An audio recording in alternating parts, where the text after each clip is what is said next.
Relaxing guitar music. Is this good? This is good. Hogtie something, someone. No, no. I ain't doing it. I ain't doing it. Alright. Here we go. We're gonna read from the journal. My journal. And it goes a little something like this. Can I screen share this? You think that would be a bad idea?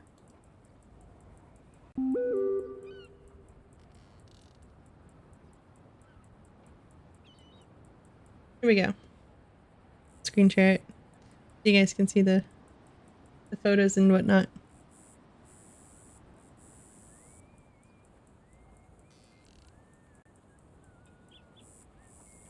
Alright. Dear reader, I came to county, no plans, just a fresh pair of boots with a love for adventure. I had roamed a land much like this place before. There was a lady by the name of Harriet Davenport who lived out in nature who taught me to be kind to animals. An older gentleman named Cripps helped me maintain my camp and taught me all about trading. The camp wasn't anything to look at, but the two of us ate stew and talked about his past. I saw him like an uncle. You know, the cool kind that always has a story to tell. I had 3 friends I can recall from that time. First there was Richard. Richard was someone who traveled around with me on adventures. Always had a keen eye for danger and protected me. Then there was Dr. Cat. I guess you could say he was my partner in crime. Oh, how he did love to get up to mischief. We talked to a wonderful gypsy lady by the name of Madame Nazar, who was always after those tarot cards and collectibles we would find. He and I became master bounty hunters too. Lastly, there was a man by the name of Thorn. Thorn was another adventurer like myself. He saw the beauty in nature and knew how to make the most of each moment, whether we were camping out in the wilderness or going on a moonlit boat ride. I'm grateful for each of them. I also couldn't forget my cousin, Miss Vivian. She was like a little sister to me. She wrote to me a while back and said I inspired her whenever I decided to take a train to this place. She heard all about my adventures and wanted to spread her wings as well. I just couldn't stay there. Most of my friends left, had their own paths to follow. Mom and Dad didn't need my help anymore on the ranch. I just felt adventure calling my name, so there I was on a train after receiving a letter from Richard. He had mentioned this place and how nice it was. I was nervous to leave home, but I was ready for a change. Here's a photo of early days, Miss Daisy and my friend Richard, and a picture of Miss Daisy and Thorn. Next thing you know, I was boots on the ground at a shop trying to put together my own weapon. I'd bought gun parts with the little money I had because, well, it seemed to be the most smartest move. That was until a lady came up to me and told me that I hadn't the slightest clue on how to put together a weapon. She wasn't mean about it, but she was right. I bought myself a weapon, a pickaxe, a lantern, and a horse. A gray Mustang. She was a beauty. Miss Molly was a kind soul who helped me because I didn't have a whole lot of money. I ran into my friend Richard. It was good to see his face. He told me that mining was the way to make money, and I spent so many hours in that mine with Richard. We made some money, but perhaps a job would have been better.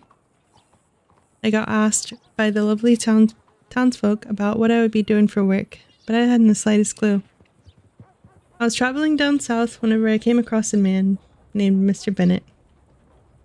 Turned out he owned a ranch, a large beautiful one near Blackwater. He said I could work for him. I laughed because I couldn't dare think about working on a ranch again. Don't get me wrong, I loved the animals, but I had done so much of that in my life. I wasn't sure I'd want to do that job again. Although this time, I'd actually be getting paid for it. Mr. Bennett and I had become friends, and I spent time with him while he was doing his chores on the ranch. I'd watch him and his ranch hand work while I sat there on a rock, making sure to keep the cow dung off my boots. Speaking of, I needed new clothes. Started to consider maybe working on the ranch wouldn't be so bad, and when Mr. Bennett left for a trip, I was asked to take over. There I was, a rancher, or a ranch hand, or perhaps a chicken walker, pooper scooper, piggy patter, because, well, they were just too adorable not to. Mr. Bennett came back and was pleased to see that his ranch was still standing. Little did he know that a rare bovine disease wiped out the entire herd. I even got paid a bonus. It wasn't long till the townsfolk started to refer to us as the Bennetts. I went along with it, but he and I were just friends. Maybe flirty friends at times. He went everywhere with me. He was there for me whenever I heard the news that my grandmother had passed. I'll forever be grateful for all the ways that he helped me. We decided to join a posse with a few members. That didn't last long. Ill feeling started to spread like wildfire. The posse fell apart, and so did we. We couldn't agree anymore. Here's a photo of me and Mr. Bennett. This photo is epic, by the way, in my opinion. Here's a photo of Miss Daisy in front of the old posse house. She's sad and crying. Another photo of me and Mr. Bennett. Me at the ranch.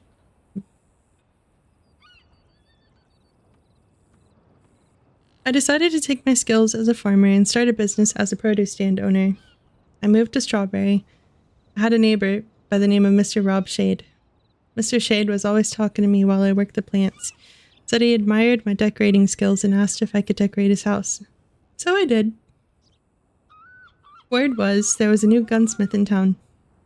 I had to get my gun customized, so I introduced myself. Mr. J.D. Although he was new in his craft, managed to make me the most beautiful wrap and engravings on my bolt action.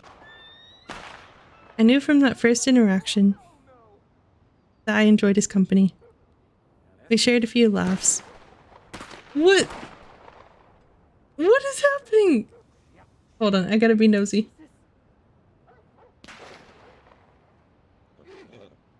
Oh, I can't see anything anyway. Oh well.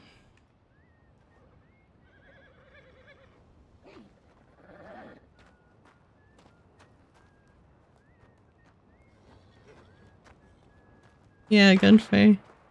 Somebody's shooting at somebody. Oh, thank goodness.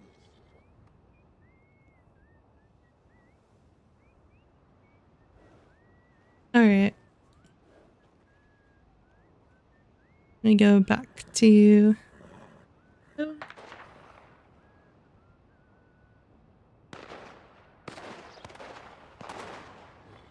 Dang.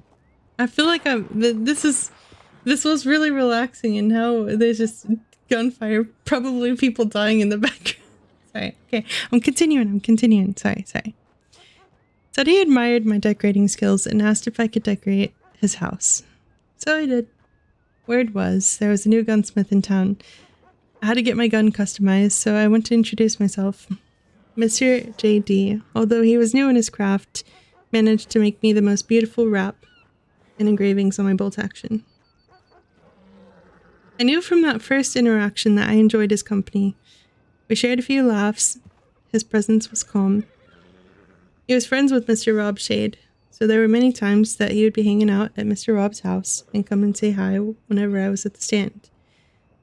Mr. JD and I started to spend more time together. He was like my therapist, listening to me vent. I was going through a lot, and I remember one day, Mr. JD decided to write me a letter. He was just going to pass it to me, but I asked him to take me to a beautiful place and read it. I knew it had to be important because it took him 2 or 3 days to curate it. He took me to a cliffside with a waterfall. It's a bit off the beaten path and secluded. I sat on the rock and I waited for him to get the courage to read it aloud. His words hit my heart and I fell for him. He asked me to be his partner. I said yes. We lasted for a while, but then he went on a hunting trip and I didn't hear from him. I waited. I looked all over for him. I didn't want to assume the worst. I couldn't wait any longer. I decided to end things via one final letter, explaining that I wished him well and I would be around Strawberry should he ever return. I decided to just focus on my stand.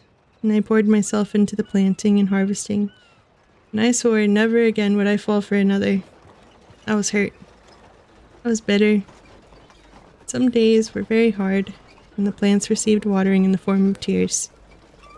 There's a photo of my stand-in strawberry. Here's a photo of JD and Daisy. It'll load. Guess I'm reading the letter to her.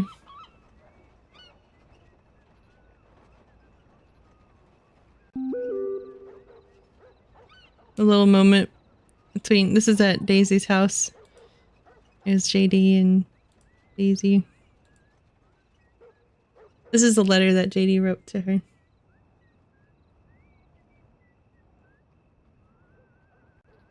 Dear Miss Daisy, I swear this is my 5th attempt at writing this damn thing, but to Daisy, the one whose smile reminds me that even darkness can't hide all the beautiful things. Eyes that have a stunning sparkle when she is having fun being her free self. To the girl who could easily be mistaken for a siren if she were to sing while on the ocean, or a soothing sound when in nature, like as if hand sculpted by the fae. Thank you for being so open and accepting. You make me feel as if I can take off my armor, knowing you won't take that opportunity to hurt me more than I already am hurting. Thank you for being genuinely kind and caring, a trait I swear some people have forgotten. Yet through the mess of life, here you are with a heart that, though very guarded, still shares the warmth it holds deep inside, ready to share with the one lucky enough to be trusted with keeping that fire alive. I pray the guy who wins your heart knows what they hold in their arms, so such a beautiful, bright, warm light in a world full of pain and darkness remains just as blinding as staring into the sun. The heart may be weak, and sometimes it may give in, but I've learned that deep down there's a light that never goes out. Jade. He did tell me this last part is actually from, I think, a game he likes. Anyway. Eventually, I became okay and started to socialize again. On my lone travels, I found a passion for finding the location of things that perhaps a sheriff might be interested in. I once sold the location of McFly for $9,000.